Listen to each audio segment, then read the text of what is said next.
دیکھیں ترمذی میں موجود ہے، حضور علیہ الصلوۃ والسلام نے فرمایا جب اللہ تعالیٰ نے زمین کو پیدا کیا تو زمین ہلنے لگی، اللہ نے پہاڑوں کو میخیں بنا کر قلعے بنا کر زمین میں لگا دیا تو زمین ٹھہر گئی۔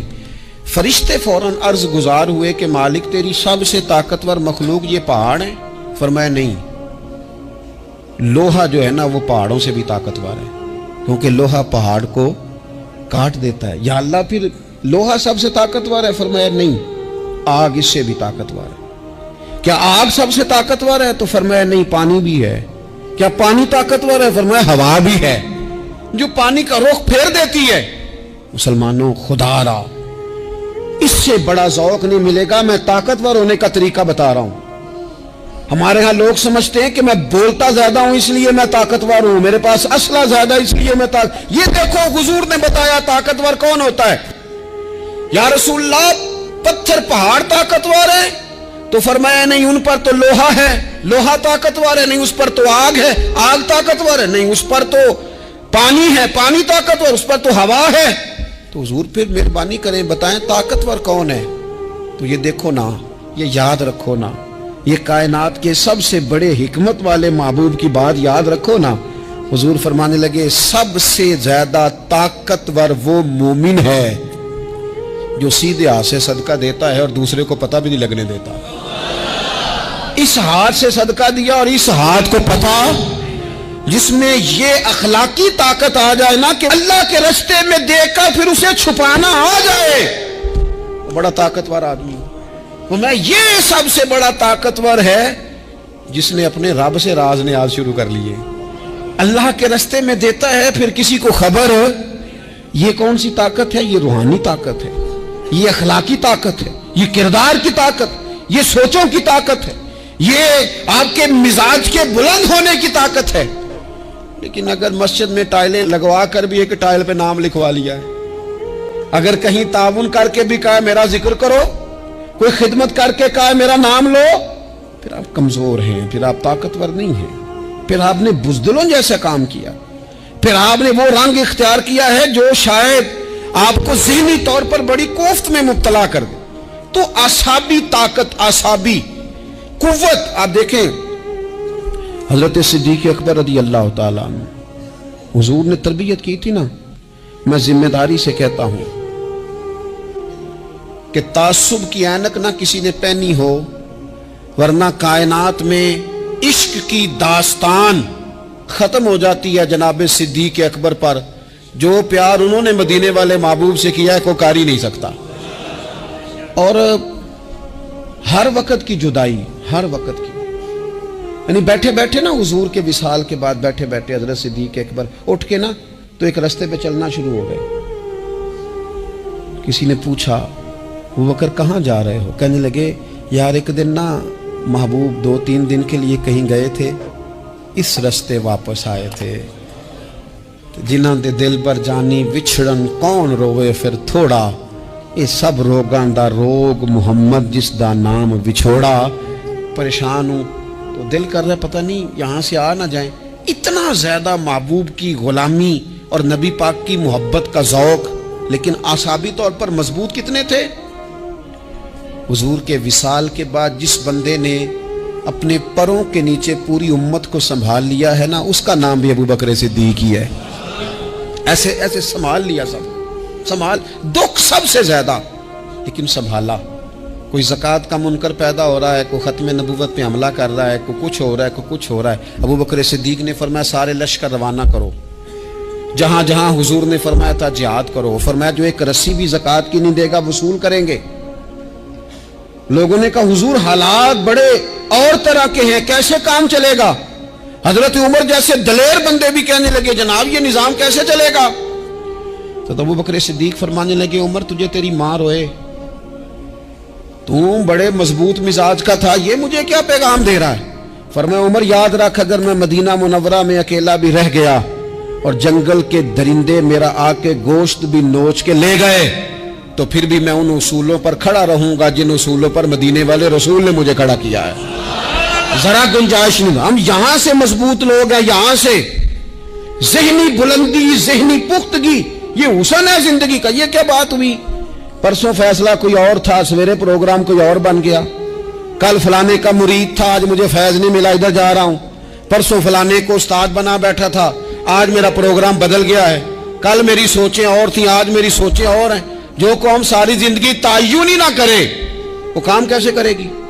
जो रास्ते का आगाज ही ना करे वो मंजिल पर कैसे पहुंचेगी? तो कमजोर बातों से निकले, बुज़दिलाना सोचों से बाहर आए, तय करें जिंदगी में ये कुछ हमने करना है। मैंने कहा है निकले मैदान में जीतने के लिए, फिर रब की मर्जी है, फिर अल्लाह की मर्जी है। सारी जिंदगी सहाबा पर कर्ज रहा, कर्जे भी रहे, खिदमतें भी होती रही, जिहाद भी होते रहे, ड्यूटियां भी होती रही, सारे काम ही होते रहे। हमारा ये मिजाज है, एक दो खा गया है सारी खुशियां ही गई, बस सारा कुछ खत्म कर बैठते हैं। तो थोड़ी सी ना मजबूत देखें। अच्छा ये हजरत अबू बकर का हाल है, तो जनाब उमर की कैफियत क्या है? कलमा पढ़ते ही हजरत उमर ने फरमाया या रसूलल्लाह, जब आप सच्चे, कुरान सच्चा, इस्लाम सच्चा, तो छुप के नमाज पढ़ने का क्या मतलब है? फरमाया अभी तादाद ही कोई नहीं, 40 तो मुसलमान है। अर्ज की हुजूर मेहरबानी करें ना, आप सिर्फ इजाजत दें। 20-20 लोगों की सफ़ें बना दी गई, एक सफ के आगे हजरत उमर है, एक सफ के आगे हजरत अमीर हमजा है। जनाब उमर कहने लगे चूंकि आप अल्लाह के रसूल हैं तो लिहाजा नमाज भी आज अल्लाह के घर में ही पढ़ी जाएगी। तो हजरत उमर बैतुल्लाह शरीफ के बीच खड़े होकर नारा लगाते हैं, फरमाते हैं मैं उमर हूं, तुम मुझे भी जानते हो, मेरे बाप को भी जानते हो, तुम मेरा कबीला भी जानते हो, मैंने पढ़ लिया है महबूब का कलमा। अब जिसने बच्चे यतीम कराने हो और अपनी बीवी बेवा करानी हो वो आए और मुझे रोके। ये महबूब अल्लाह के हैं और घर भी अल्लाह का है, तो नमाज भी आज अल्लाह के घर में ही पढ़ी जाएगी। जब तक इंसान यहां से ताकतवर नहीं होता, फिर बात आई सैयदना उस्मान गनी की। मैं पहला वहां ओना रिंदा तो जिन्हें खुली बगावत की थी, है पूरा कबीला और तरफ है, उस्मान तेरे घर में माल है, दौलत है, वज़ादारी है, लोग सारे क्या करेंगे, वालिद मुखालिफ, चचा मुखालिफ। हजरत उस्मान गनी जैसे आदमी को पकड़ के बांध दिया गया घर में। पर उस्मान गनी कहने लगे मैं उन बुज़दिलों में से नहीं हूं जो मोहब्बत भी करें और इजहार भी ना कर सके, जो दावा भी करें और फिर उनके अंदर ताकत इजहार भी ना हो। फरमाया तुम जितना बांध सकते हो बांध लो, तुम अपनी दौलतें, हुकूमतें और अपना जाहो जलाल संभाल के रखो, हमने तो गुलामी का फैसला कर लिया है। और फिर की गुलामी उन्होंने। और जहां तक बात है शेर खुदा हजरत अलीउल मुर्तदा की, हजरत अलीउल मुर्तदा शेर खुदा का तो ये हाल था कि सारी जिंदगी मैदान में रहे। एक दिन हुजूर ने सिर्फ फरमाया कि आज आपको नहीं लेके जाना, आप थोड़ा ना मेरे नायब बनकर, हुजूर किसी ना किसी को नायब बना के मदीने में छोड़ के जाए, एक दिन सिर्फ कहा नहीं लेके जाना। तो हजरत मौला अली रोने लगे, कहने लगे हुजूर मैं बच्चों के बीच रहूं, औरतों के बीच रहूं, मेरी तलवार को जंग लग जाएगा। हुजूर मुझे तो घोड़े पे बैठना पसंद है। अच्छा मैं आपको एक और बात भी अर्ज करूं, पहले भी मैंने कहा था फिर कहता हूं, कुछ लोग पढ़े लिखे होते हैं बहादुर नहीं होते। हजरत अली के इल्म का भी कमाल उरूज पे और बहादुरी भी पूरे उरूज पे। जिंदगी ना बहादुर लोगों की होती है। ये शहाबुद्दीन गौरी लेटे हैं यहाँ सुहाबा में, तो किसी ने पूछा उनसे कि यार आप कहाँ रहते हैं? कहने लगे मैं घोड़े की पुश्त पे होता हूँ, हमारे बच्चे बड़ी सोनी फोटो बनाते हैं। इनसे पूछें आजकल आप क्या करते हैं, तो कहते हैं मोबाइल चलाते हैं। आप क्या करते हैं? फोटो खींचते हैं। आप क्या करते हैं? कहते हैं वो ना मुझे ऐसा ऐसा अजीब मसला है मोबाइल का कि बच्चों की ना मतलब मैं कई दफ़ा सोचता हूँ कि अगर इन्हें कुछ 4 घंटे मोबाइल से अलहदा रहना पड़ा ना तो हो सकता है कि इनको डॉक्टर को भी दिखाना पड़ जाए, इतनी खूब बुरी हालत हो गई। मुझे ढेर सारे दोस्त कहते हैं जी आप टेलीफोन पे मिलते नहीं। मैंने कहा मैं पहले मिला करता था जब तक लोगों की जेब में मोबाइल था, जब से लोगों ने हाथ में पकड़ लिया ना तो फिर तो एक दिन में 100 नंबर मिलता है, तो फिर आप कैसे मोबाइल पे रहेंगे? फिर तो एक ही काम है, या फ़ोन सुनेंगे या कोई और काम करेंगे।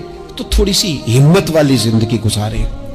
बुज़दिलाना बातें, कमज़ोर बातें हमारे बच्चों को भी कमज़ोर कर देंगी, ये कुछ नहीं कर सकेंगे। हज़रत सैयदना अब्दुल्ला बिन ज़ुबैर रदी अल्लाह ताला ये मदीना मुनव्वरा में पैदा होने वाले सबसे पहले बच्चे हैं। हज़रत सैयदना अबू बकर सिद्दीक रदी अल्लाह ताला अन्हु के नवासे हैं, हुजूर के फुफ्फो जनाब सफिया के पोते हैं और अशरा मुबशरा सहाबी हजरत जुबैर बिन अवाम उनके बेटे। शुरू से ही बड़े बहादुर थे। एक दिन कुछ बच्चे गली में खेल रहे थे तो एक शख्स ने आके ना चीख मारी, डराया, सारे बच्चे भाग गए। जनाब अब्दुल्ला इब्ने जुबैर कहने लगे क्यों भागते हो, अब चीखों से भी डरोगे, वापस आओ सारे, मैं तुम्हारा अमीर हूं, आओ जरा इस पर हमला करें। हम सारे भागे और ये अकेला खड़ा रहे। उस पर हमला किया, वो डराने वाला खुद डर के भाग गया। थोड़ा सा ना मिजाज, ज़ेन, तबीयत देखे ना, बदतमीजी और चीज का नाम है, लेकिन गुफ्तगू का मजबूत होना ये और चीज का नाम है। बच्चों को जब पूरी तरह यहां तो हम उनको इस कदर ज्यादा कमरों में बंद रखते हैं कि जब वो निकलते हैं बागी हो जाते हैं। यहां फिर ये होता है कि उनके अंदर जो सलाहियतें होती हैं वो पूरी तरह दब जाती हैं। वो जो कैफियत होती हैं जो एक मर्दाना वस्फ में होनी चाहिए उनके अंदर मौजूद नहीं होती। इकबाल कहते हैं आईने जवां मर्दा हक गोइयो बेबाकी, अल्लाह के शेरों को आती नहीं रूबाही। और ये जो सहमे दोस्त हैं ना, बिलखुसूस गरीब तबके से, उनसे मैं अर्ज करूंगा कभी किसी की गाड़ी देखकर मरूब नहीं होना, कभी किसी के महंगे कपड़ों के रोब में नहीं आना, कभी नहीं। हालात के सहमे हुए लोगों को बता दो हालात बदल जाते हैं, एक जैसे नहीं रहते। कभी कमजोर ना पड़े और जगह जगह अपने दुख भी ना बताएं, जगह जगह अपने दुख ना बताएं, हिम्मत करें, हिम्मत करें। वो एक शायर ने कहा था कि बाहिम्मत लोग कभी हारा नहीं करते, या वो जीत जाते हैं या कुछ सीख जाते हैं। वो ना मैदानों में रहते हैं, कमजोर ना पड़े। ये जो इतना लंबी लिस्ट बन गई है ना, इतनी लंबी लिस्ट मांगने वालों की, इतना लंबी फहरिस्त हो गई है, हर सिग्नल पे, हर चौक